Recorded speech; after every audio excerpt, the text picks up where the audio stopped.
Halo semuanya, perkenalkan nama saya Yuliana Casria dengan nomor NIM 2416150003. Pada video ini, saya akan menjelaskan tentang konsep dasar manajemen keuangan dan pengelolaan keuangan.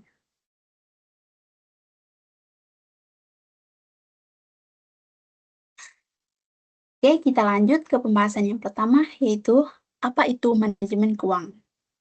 Manajemen keuangan adalah suatu proses dalam pengaturan aktivitas atau kegiatan keuangan dalam suatu organisasi, di mana di dalamnya termasuk kegiatan perencanaan, analisis, dan pengendalian terhadap kegiatan keuangan yang biasanya dilakukan oleh manajer keuangan.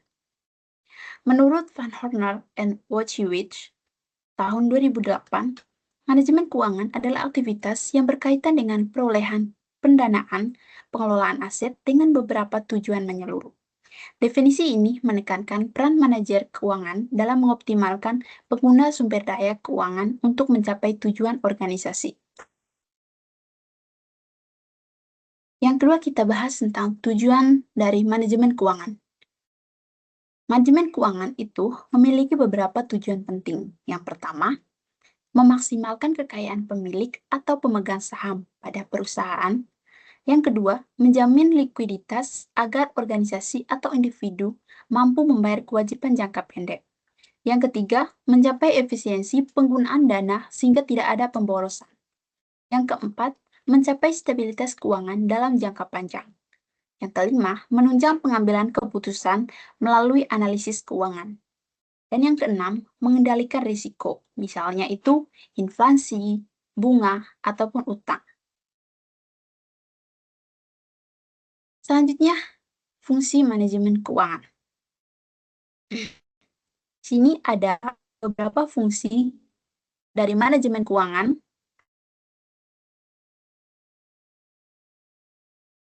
Yang pertama itu ada keputusan investasi.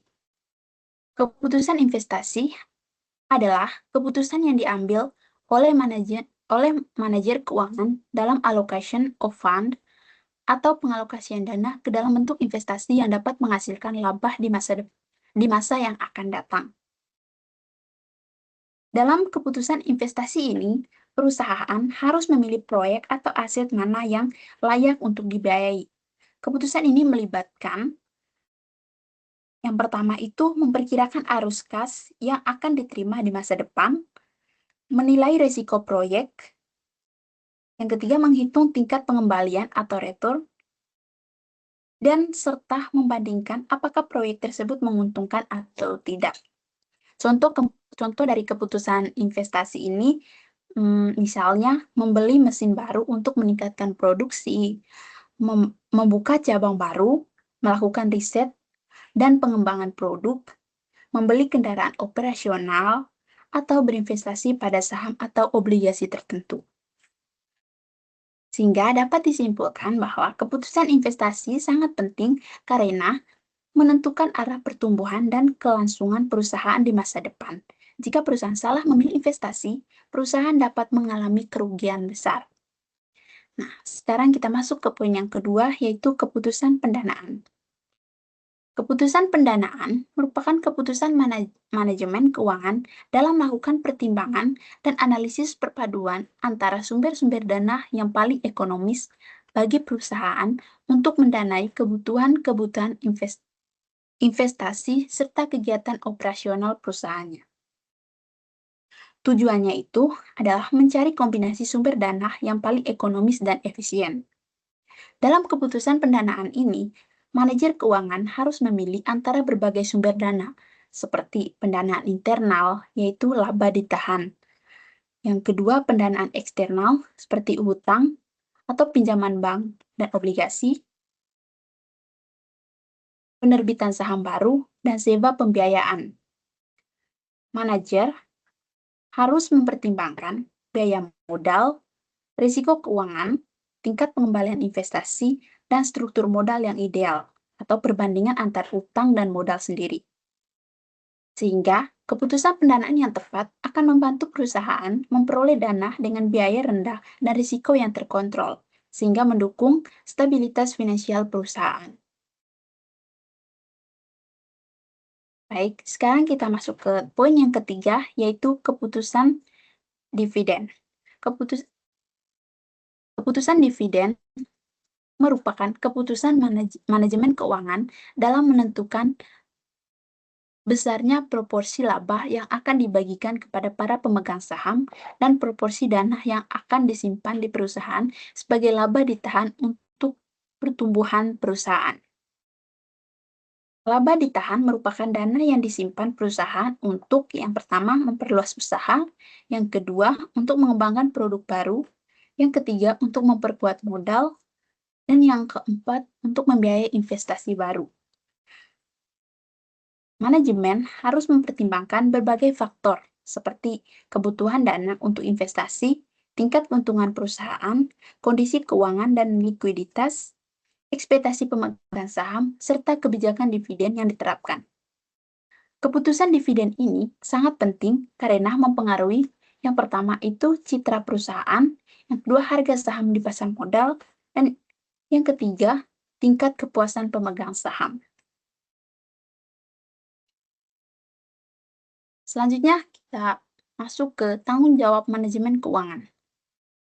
Tugas utama manajer keuangan yaitu membuat perencanaan tentang pengadaan atau pengalokasian dana guna memaksimumkan nilai perusahaan, di mana di dalamnya menyangkut kegiatan sebagai berikut. Yang pertama, peramalan dan perencanaan. Manajer keuangan harus berhubungan dengan para eksekutif yang lain dalam memprediksi masa depan perusahaan. Yang kedua, keputusan investasi dan pembiayaan. Manajer keuangan harus berhubungan dengan para eksekutif yang lain dalam memprediksi masa depan perusahaan, sumber dana yang tepat yang dapat digunakan untuk meningkatkan pertumbuhan perusahaan adalah modal internal dan eksternal. Yang ketiga, pengkoordinasian dan pengendalian. Manajer keuangan juga harus dapat bersifat kooperatif atau bekerja sama dengan eksekutif bidang lain agar perusahaan dapat beroperasi seefisien mungkin.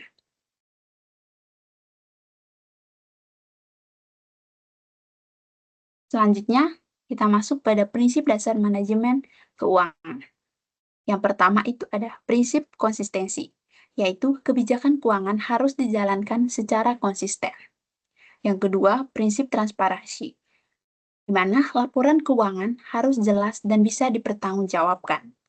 Yang ketiga, prinsip akuntabilitas, yaitu setiap penggunaan dana harus bisa dipertanggungjawabkan.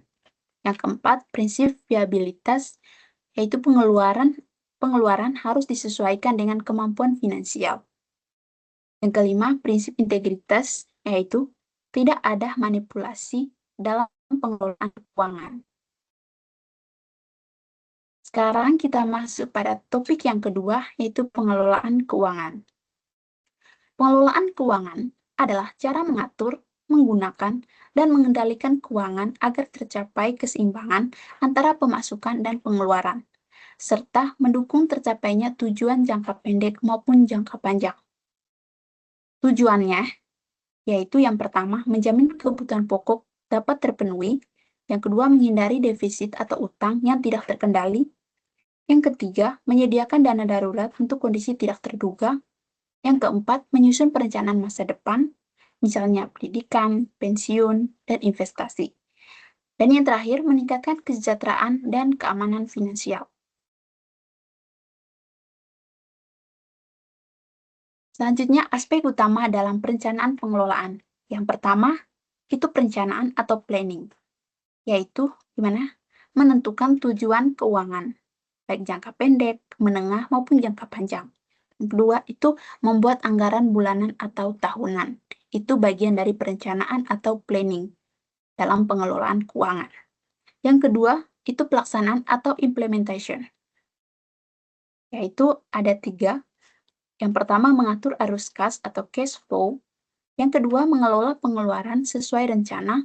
Yang ketiga, menabung dan berinvestasi. Yang ketiga, pengawasan atau controlling, Yang pertama, membandingkan rencana dengan realisasi. Yang kedua, mengevaluasi apakah ada pemborosan. Yang ketiga, melakukan perbaikan ke depan. Jadi dari hasil evaluasi itu, kita bisa melakukan perbaikan untuk ke depannya.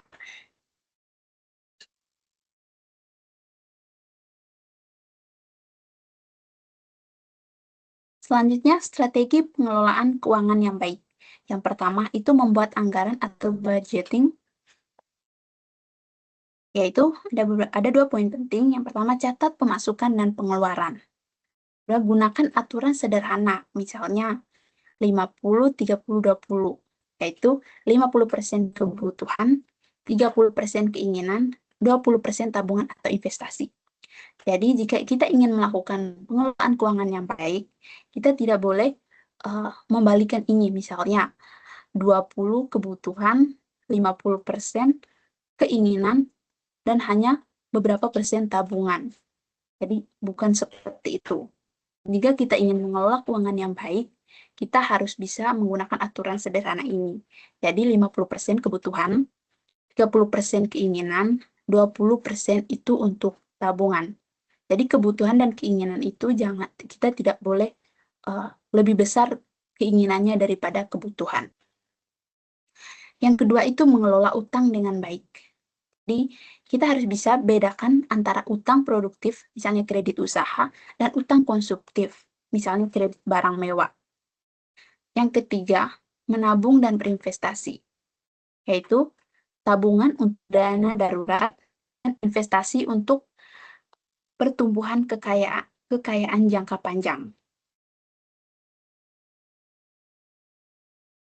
Jadi di sini kita bisa bedakan jika kita menabung itu untuk dana darurat kita, sementara jika kita ingin berinvestasi, berarti itu untuk pertumbuhan kekayaan kita di masa depan.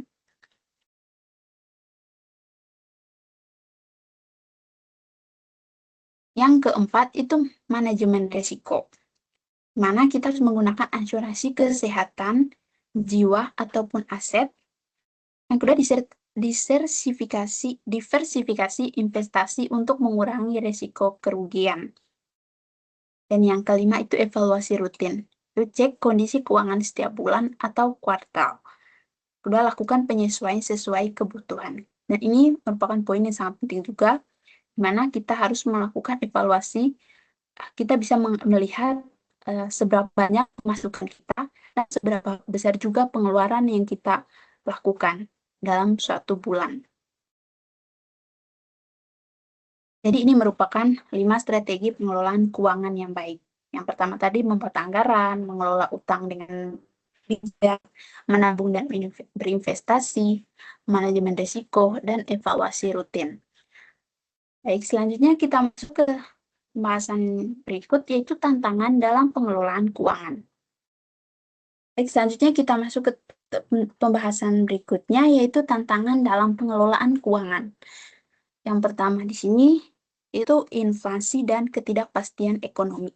Seperti yang kita tahu bahwa inflasi adalah kondisi ketika harga barang dan jasa secara umum naik secara terus-menerus dalam suatu periode sehingga daya beli masyarakat menurun.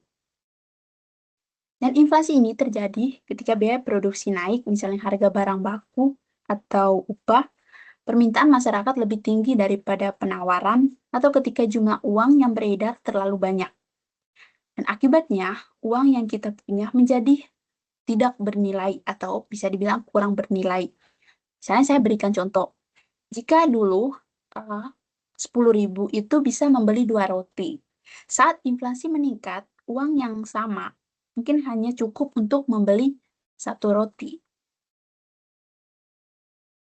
Nah, sehingga ini dapat menurunkan daya beli masyarakat, biaya hidup kita juga bisa meningkat, menekan pendapatan tetap, menambah beban biaya produksi bagi suatu perusahaan, dan juga ketidakstabilan harga di pasar.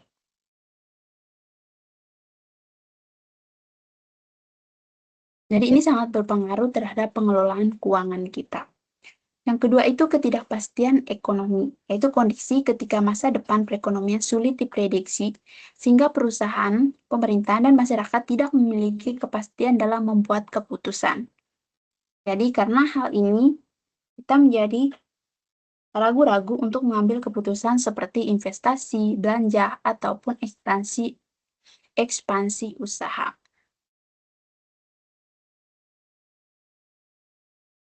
Yang ketiga itu gaya hidup konsumtif. Gaya hidup konsumtif itu adalah pola hidup di mana seorang lebih banyak membeli barang atau jasa bukan karena kebutuhan, tetapi karena keinginan, tren, gengsi, atau dorongan emosional.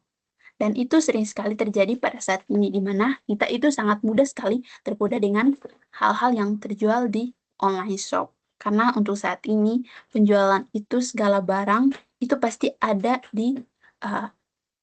jual secara online. Jadi kita mudah mengakses apa aja yang kita inginkan. Sementara itu sebenarnya bukan apa yang kita butuhkan, namun karena tren atau karena gengsi. Jadi kita uh, ikut juga membeli barang tersebut padahal kita tidak membutuhkannya. Selanjutnya itu adalah kurangnya literasi keuangan. Kurangnya literasi keuangannya itu kemampuan seseorang untuk memahami, mengelola, dan membuat keputusan keuangan secara bijak. Kurangnya literasi keuangan berarti seseorang tidak memiliki pengetahuan yang memadai tentang cara mengatur uang, menabung, berinvestasi, menghindari utang buruk, atau merencanakan keuangan jangka panjang.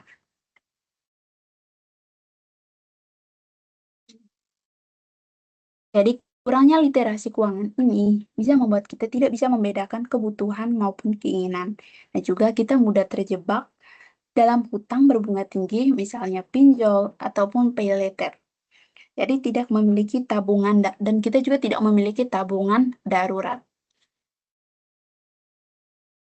Inflasi mengurangi daya beli sehingga uang cepat berkurang nilainya. Gaya hidup konsumtif membuat pengeluaran lebih besar dari pemasukan.